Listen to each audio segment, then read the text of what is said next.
আমাদের দেশে জ্বালানি তেল এবং গ্যাসের কোনো সংকট নেই, সেটা আমরা পরিসংখ্যান দিয়ে আমরা দেখিয়েছি, মাননীয় মন্ত্রী দেখিয়েছেন। এখন কিছু কিছু বিষয়ে আমার না বললেই নয়। আজকে মাননীয় সংসদ নেতা বগুড়া সফরে আছেন, তিনি নেই। তার প্রত্যক্ষ নির্দেশনায় দেশবাসীর সুবিধার্থে যাতে দ্রব্যমূল্য বৃদ্ধি না হয়, জনজীবনে কোনো দুর্ভোগ না আসে, সেজন্য আমরা একটা টলারেবল মাত্রা পর্যন্ত এই জ্বালানি তেল এবং গ্যাসের মূল্য বৃদ্ধি হতে দেই নাই। সেটা মাননীয় প্রধানমন্ত্রীর নির্দেশনায়।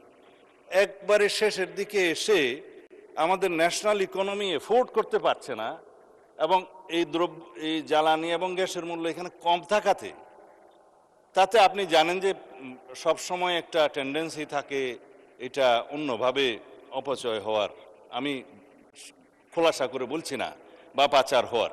সেটা বন্ধ করার জন্য, একটা ডিসিপ্লিনে আনার জন্য আমরা জ্বালানি তেলের কিঞ্চিত মূল্য বৃদ্ধি করতে বাধ্য হয়েছে সরকার। তা এখন এই বিষয়ে কোনো সংকট নেই। সুতরাং আমি মনে করি মুলতবি রেখে সংসদের অধিবেশন এই আলোচনাটা করার প্রয়োজন নেই। তবে